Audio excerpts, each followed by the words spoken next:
오늘은 새해 첫날이면서 또 첫 번째 주일입니다. 오늘 우리는 새해를 맞이해서 새로운 희망에 이렇게 부풀어 있죠. 그렇지만 여러분, 우리가 반드시 유의해야 할 것이 있습니다. 무엇일까요?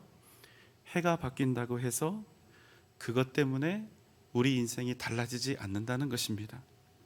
시간이 가고 우리의 겉모습이 바뀐다 할지라도, 우리가 성형수술을 해서 우리의 얼굴을 완전히 바꾼다 할지라도 그것으로 인해서 우리의 인생이 달라지는 법은 절대로 없다는 것입니다.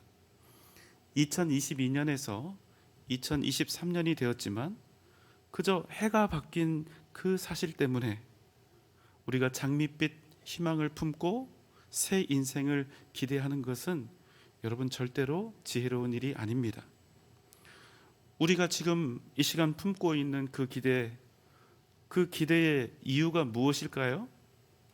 만약 우리가 지금 품고 있는 이 기대와 소망이 그저 오늘이 새해 첫날이라는 이유 때문에 생긴 것이라면 여러분, 작심삼일이라고 그것은 겨우 며칠만 지나도 아무런 소용없는 거품 같은 그런 것이 될 수밖에 없습니다. 그럼 어떻게 해야 할까요?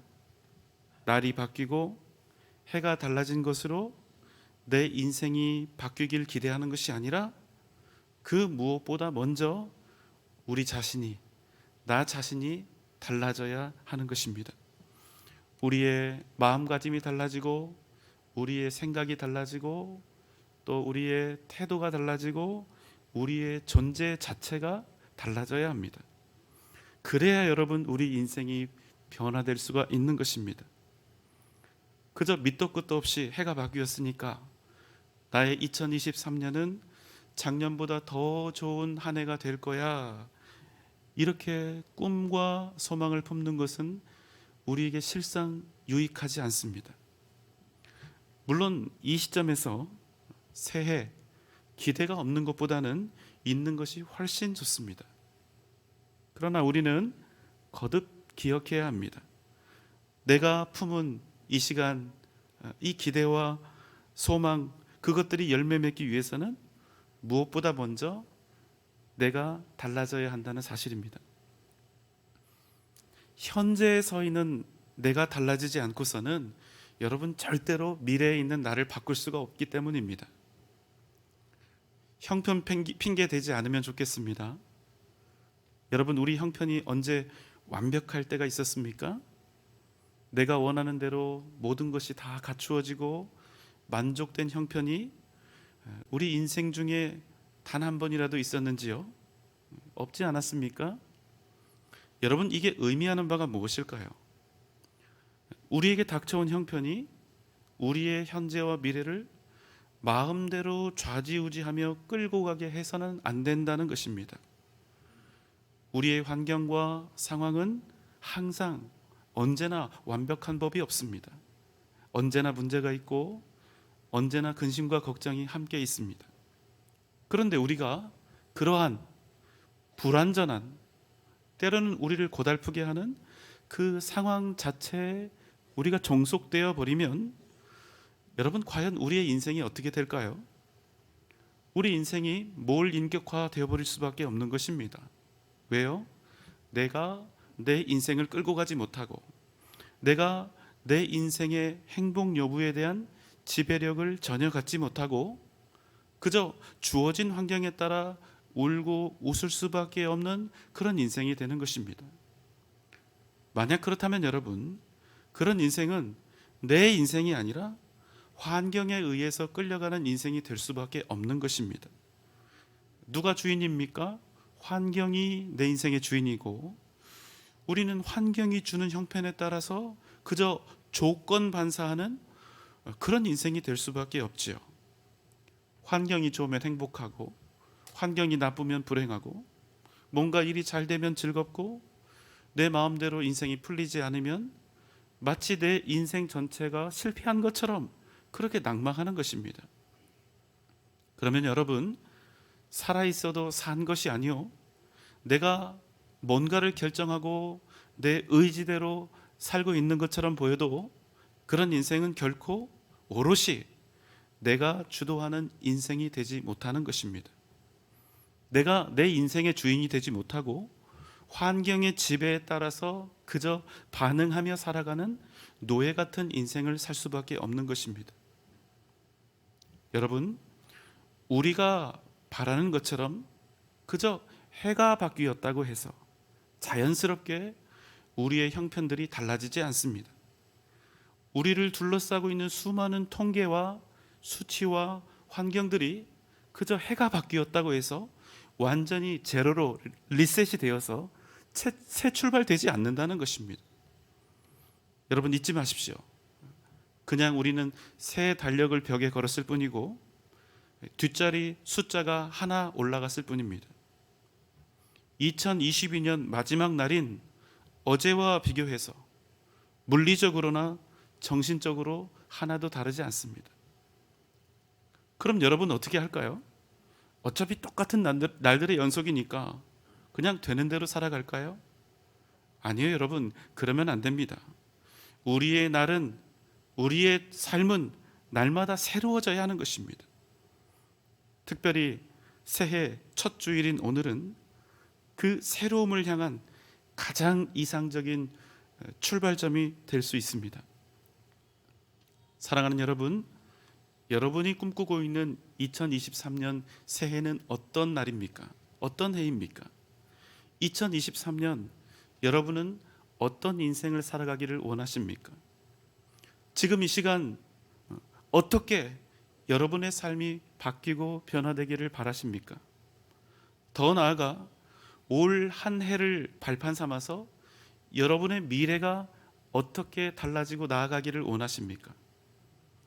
오늘 우리가 함께 나눌 말씀은 새해, 우리가 진정 새 인생을 살아갈 수 있는 그 계기, 그 방법에 관한 것입니다.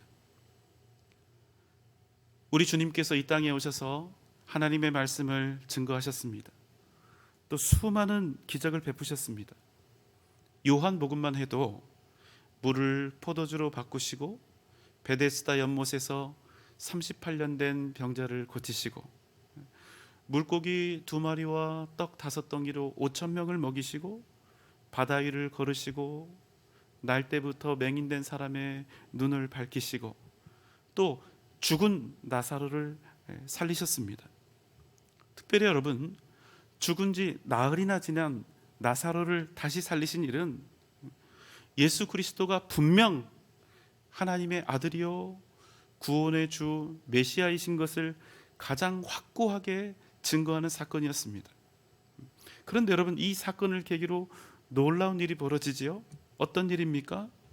주님께서 행하시는 이 놀라운 표적을 보고도 심지어는 죽은 지 나흘이나 지나서 썩은 냄새가 진동하던 나사로를 다시 살려냈음에도 오히려 대제사장과 바리새인들은 주님뿐 아니라 나사로까지도 죽이고자 했다는 사실입니다. 여러분, 왜 그랬을까요? 요한복음 11장 47절 48절입니다. 이에 대제사장들과 바리새인들이 공회를 모으고 이르되 이 사람이 많은 표적을 행하니 우리가 어떻게 하겠느냐? 만일 그를 이대로 두면 모든 사람이 그를 믿을 것이요 그리고 로마인들이 와서 우리 땅과 민족을 빼앗아가리라 하니.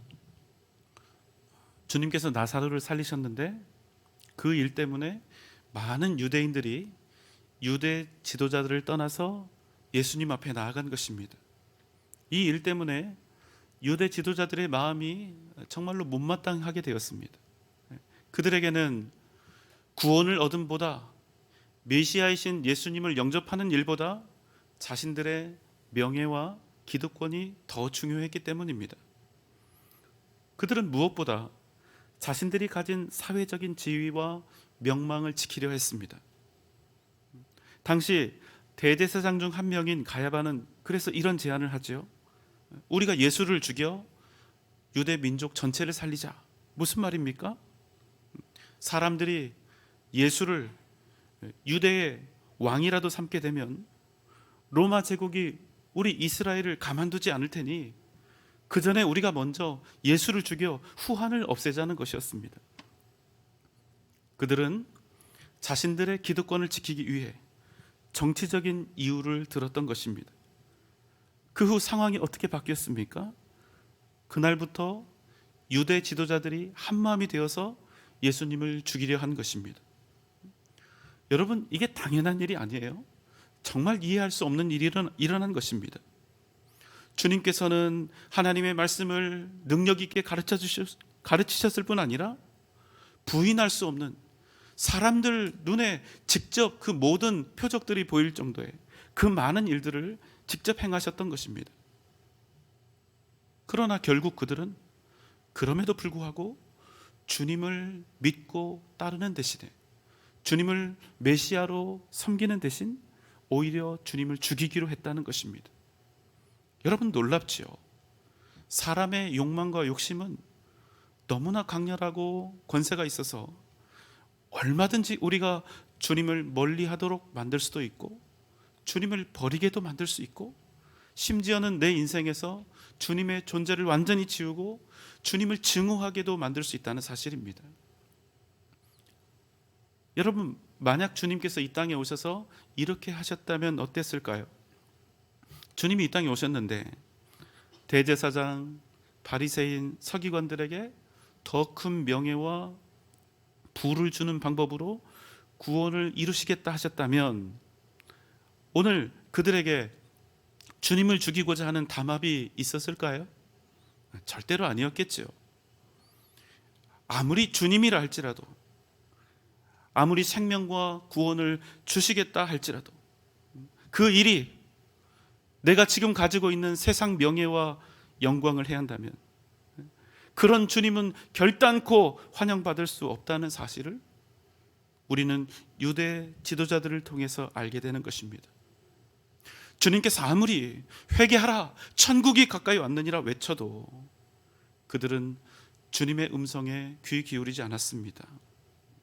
세상 욕심 때문에 그 눈이 완전히 멀어버린 것이죠. 하지만 그런 와중에도 주님의 말씀에 귀 기울이는 주님의 백성들이 많이 있었습니다. 오늘 본문 말씀입니다. 요한복음 12장 42절입니다. 그러나 관리 중에도 그를 믿는 자가 많되 바리새인들 때문에 드러나게 말하지 못하니 이는 출교를 당할까 두려워함이라. 주님이 말씀을 전하시고 기적을 행하실 때 주님께 돌아오는 사람들이 많았습니다. 심지어는 보통의 유대 백성들뿐 아니라 유대 관리들 중에서도 주님을 믿는 자가 많았습니다. 자, 그런데 여기서 말하는 관리는 과연 어떤 사람들일까요? 당시 유대 사회는 회당 중심의 사회였습니다. 회당은 유대 공동체를 이끌어가는 최고의 의결기관이었죠. 로마가 통치하고 있던 그 시대에도 변함없이 유대 사회 내에 입법과 사법을 총괄하던 최고 통치기관이었습니다. 이 안에는요, 의장인 대제사장을 비롯해서 바리새인, 사두개인, 서기관, 장로 등 백성들을 대표하는 71명이 있었습니다. 가장 강력한 유대의 기득권층들이 바로 그들이었던 것입니다. 그런데 그들 속에도 예수 그리스도를 이스라엘을 구원하실 메시아로 믿는 자들이 적지 않았다는 것입니다. 하지만 그 다음 이어지는 말씀은 정반대의 취지로 이어집니다. 우리가 다시 요한복음 12장 42절을 봅니다. 그러나 관리 중에도 그를 믿는 자가 많되 바리새인들 때문에 드러나게 말하지 못하니 이는 출교를 당할까 두려워함이라. 관리들 중에서도 예수를 믿는 자가 많았으나 그 사실을 공공연하게 드러내지 못했습니다. 왜요? 유대 공동체에서 쫓겨날까 두려웠던 것입니다. 왜요? 이미 공회는 주님을 죽이기로 작정하고 주님에 대한 체포령을 내린 상태였기 때문입니다. 요한복음 11장 57절입니다. 이는 대제사장들과 바리새인들이 누구든지 예수 있는 곳을 알거든 신고하여 잡게 하라 명령하였음이로라. 그래서 그들이 어떻게 합니까? 주님을 믿었지만 마치 주님을 전혀 모르는 사람들처럼, 아니 주님을 체포하는 일에 하나인 그런 사람들처럼 행한 것입니다. 왜요? 유대 지도자 그룹에서 쫓겨나고 유대교에서 출교되는 것이 너무나 무서웠기 때문입니다. 유대 사회에서 매장되고 따돌림을 당할까 두려웠기 때문입니다. 이제 곧 체포되어서 죽음을 맞이하게 될 그 예수 때문에 내가 또 우리 가정이 고난받고 함께 핍박받을 일이 두려웠기 때문입니다. 주님 때문에 죽는 것이 무서웠던 것이죠. 여러분 어떻습니까? 만약 여러분이 공회에 속한 관리였으나 예수를 믿기로 작정했던 사람들 중에 하나였다면 여러분 어떻게 하셨겠어요? 어떤 불이익과 고난을 당한다 할지라도, 어떤 핍박과 죽음을 맞이한다 할지라도 두려워하지 않고 마땅히 나는 예수 믿는 사람이요, 나는 그분이 메시아라고 믿소, 이렇게 담대히 외칠 수 있었을까요? 여러분, 저에게 목사가 왜 그러냐고 하실지 모르지만 저는 그 사람들의 마음을 100번 이해합니다. 여러분, 먹고 사는 문제보다 더 중요한 것이 과연 이 세상에 있을까요? 말이 좋아서 믿음이고 구원이고 영생이지, 솔직히 이 땅에서 사는 동안 구원과 영생이, 믿음이 우리에게 밥 먹여주는 것은 아니지 않습니까? 그래도 최소한 우리에게 이런 마음이 있습니다. 내가 완벽하게는 아닐지라도 어떤 죽을 위기나 내 인생이 힘들어지는 그런 상황이 아니면 내 가족 그저 충분하게 먹일 수 있을 만큼만 보장이 되면 내가 어느 정도까지는 믿는 일에 최선을 다해 보겠노라. 그래도 여러분 이 정도 마음은 다 가지고 계시잖아요.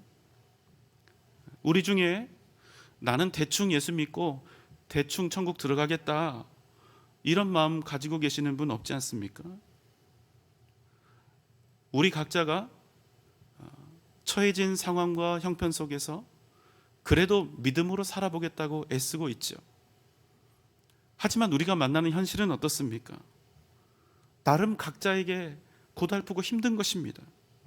피곤하고 부족하고 뭔가 내 마음대로 다 안 되는 거예요. 그래서 믿음 생활 정말로 잘하고 싶은데 뜻대로 되지 않아서 답답합니다. 여러분, 저는 목사입니다. 저는 어떤 일이 있어도 무조건 반드시 믿음으로 살아야 합니다, 이렇게 가르쳐야 하는 사람이에요. 믿음을 지키기 위해서 지금 당장이라도 함께 죽읍시다, 이렇게 외쳐야 하는 사람입니다. 그런데 정말 쉽지 않습니다. 고민을 하고 고민을 합니다. 왜요? 앞에 있는 저 역시도 연약한 죄인인지라 우리 성도님들의 상황과 마음이 제 가슴에 그대로 와 닿기 때문입니다. 이렇게 여러분 주일에 빠지지 않고 주일 성수하는 일이, 이 각박하고 분주한 삶 속에서 주일 빠지지 않고 예배하는 이 일이 사실 얼마나 어렵고 힘든 일인지를 저도 잘 알고 있습니다. 그러나 그럼에도 오늘 말씀은 우리의 그런 상황과 우리의 형편과 마음에 대해서 다음과 같이 말씀하고 있습니다. 43절입니다. 그들은 사람의 영광을 하나님의 영광보다 더 사랑하였더라. 오늘 말씀은 주님을 믿었으나 믿음으로 살지 못하고 어쩔 수가 없어서 세상과 타협하고 다른 길이 없어서 세상의 흐름에 동조해 살 수밖에 없었던 사람들에 대해서 다음과 같이 얘기하고 있습니다. 그들은 사람의 영광을, 세상에서 누리는 영광을 하나님의 영광보다 더 사랑하였더라. 그들은 공회의 관직을 포기할 수 없었습니다. 그들은 유대 지도자로서 누리는 명예와 유익을 도저히 내려놓을 수 없었습니다. 안전을 보장해주고 있는 유대 사회에서 쫓겨나고 싶지 않았습니다. 그래서 고민은 했지만 어쩔 수가 없었습니다. 세상에서 누리는 영광을 위해, 세상에서 누리는 풍요와 형통을 위해 주님의 자녀로서 누릴 수 있는 하나님의 영광을 내던지고 만 것입니다. 여러분 잊지 마십시오. 우리 역시도 우리가 이 땅에 살고 있는 그 모든 순간 동안 이와 같은 갈등 앞에 끊임없이 서게 될 것입니다. 사람의 영광과 하나님의 영광 사이에서 끝없는 고민과 애타는 갈등을 경험하게 될 것입니다. 여러분, 무엇이 우리의 인생을 바꿀 수 있습니까? 우리가 만나는 좋은 상황과 환경이 과연 우리의 인생을 바꿀 수 있을까요? 아니요, 결코 그렇지 않습니다. 사람의 영광과 하나님의 영광, 그 인생의 갈림길 앞에서 나는 어떤 사람으로 설 것인가? 바로 이 질문에 대한 우리의 다짐과 결심이 우리의 인생을 달라지게 하는 것입니다. 우리 인생은 전쟁터와 같습니다. 제한된 것들을 얻기 위해서 치열하게 쟁취하며 싸워야 합니다. 서로 죽고 죽이며 넘어뜨리고 그 위를 밟고 올라서야 살아갈 수 있는 세상입니다. 더 잘 살기 위해서 더 거세고 더 격렬한 인생의 전투에서 승리해야 하는 것입니다. 그렇지만 여러분, 꼭 기억하십시오. 그럼에도 불구하고 이 세상의 주인은 결코 바뀌지 않았다는 사실입니다. 온 땅을 다스리는 유일한 주권자는 오직 살아계신 하나님이신 것입니다. 우리가 이것을 잊으면 안 됩니다. 상황이 좋지 않고 괴로운 일이 닥쳐오고 문제가 생긴 날지라도 이 세상의 주인은 여전히 하나님이시라는 사실입니다. 온 세상에 가득 차 있는 하나님의 존재와 숨결을 느끼지 못하며 살아가는 일보다 불쌍한 것은 없습니다. 사람의 영광을 구하는 사람은 세상을 따라 사는 사람이 되고, 하나님의 영광을 구하는 사람은 세상 영광이 아무리 크고 대단하게 보인다 할지라도 그 인생의 존재 자체를 하나님께 두며 살아갈 수밖에 없는 것입니다. 이스라엘 유대인들은 2000년 전 로마군에 의해서 완전히 멸망하고 말았습니다. 그리고 그들은 2000년 가까운 시간 동안 나라도 없이 온 지구상에 뿔뿔이 흩어져 나그네로 객으로 살았습니다. 여러분, 그 시간이요 무려 2000년입니다. 제가 2000년이라고 하니까 여러분 그냥 그런가 보다 하시지요. 그게 여러분 우리나라 역사로 따지면 언제쯤 되는지 아십니까? 여러분 고구려 아시죠? 고구려. 단군 할아버지가 이 나라를 세웠던 그 고조선 말고 고구려가 우리나라 역사 속에서 가장 오래된 나라 아닙니까? 그 고구려에서 제일 유명한 왕이 누굽니까? 우리가 어릴 때 동요처럼 부르던 그 노래에 나오는 가사가 있죠? 땅 따먹기 1인자 누굽니까? 광개토 대왕이죠. 그런데 그 광개토 대왕이요 391년 사람이거든요. 엄청나게 오래된 할아버지의 할아버지입니다. 그런데 이스라엘 유대 멸망은 70년입니다. 광개토 대왕이 우리나라를 다스릴 고구려를 다스릴 때보다 무려 321년이나 앞서 있는 것입니다. 여러분, 그때부터 광개토 대왕보다 321년 앞선 그때부터 정확히 1878년 동안 이스라엘은 아예 나라가 없었습니다. 여러분, 그쯤 시간이 흐르면 어떻게 될 것 같습니까? 나라도 민족도 다 사라지는 것입니다. 아무런 흔적도 없이 지구에서 소멸되는 것이 정상이지요. 이들이 나라 없이 어떤 삶을 살았습니까? 나라 잃고 방황하면서 수많은 박해 환란을 겪으면서 살았습니다. 세계 제2차 대전 때는 나치 독일에 의해서 거의 인종 청소를 당했죠. 수백만 명이 가스실에서 죽었습니다. 그런데 세계 각지에 흩어져 살던 흔적도 보이지 않는 이 작은 유대인들이요 1948년 이스라엘이라고 하는 나라를 건국한 것입니다. 미쳤죠? 여러분, 이게 상상이 되는 일입니까? 2000년 전입니다. 우리 광개토왕 이야기를 역사책에서나 보는 거잖아요. 역사책 속에서나 존재했던 자기 조상의 나라를 그들이 1878년 이후 다시 건국을 했다는 거예요. 말도 안 되는 일이 벌어진 것입니다. 그런데 겨우겨우 나라만 건국해서 생존만 하고 있습니까? 아니요, 그렇지 않습니다. 1967년에 전쟁이 일어났습니다. 지금도 지도에서 찾으면 정말 작은 나라죠. 인구는 어떻습니까? 수도권이 아니고 서울 인구 딱 그 정도입니다. 1,000만이 안 됩니다. 이런 작은 수의 이스라엘이요, 중동 연합군과 전쟁을 치르게 된 것입니다. 상대는 이집트, 시리아, 요르단, 이라크, 레바논, 모로코, 사우디아라비아, 수단, 튀니지, 쿠웨이트, 알제리, 리비아, 팔레스틴 해방기구, 무려 13개국입니다. 여러분, 군사력이나 무기는 고사하고 그냥 머릿수로도요, 애초에 이건 게임이 되지 않습니다. 돌아가면서 딱밤 한 대씩만 때려도 아마 머리에 혹이 나서 죽었을 거예요. 그런데 여러분, 이 전쟁은 6일 만에, 겨우 6일 만에 이스라엘의 승리로 끝납니다. 그래서 여러분, 이 전쟁이요, 사실은 3차 중동 전쟁인데 6일 전쟁이라는 닉네임을 갖게 된 것입니다. 여러분, 기적이 일어난 것입니다. 그뿐이 아닙니다. 이들은 말로는 표현할 수 없는 악한 환경 속에서도 노벨 경제학상 수상자의 65%, 의학 부분 23%, 화학 부분 12%, 문학 8%, 물리학 부분에서 23%를 배출했습니다. 노벨상 전체 33%를 이들이 가지고 있는 것입니다. 정말 놀랍죠?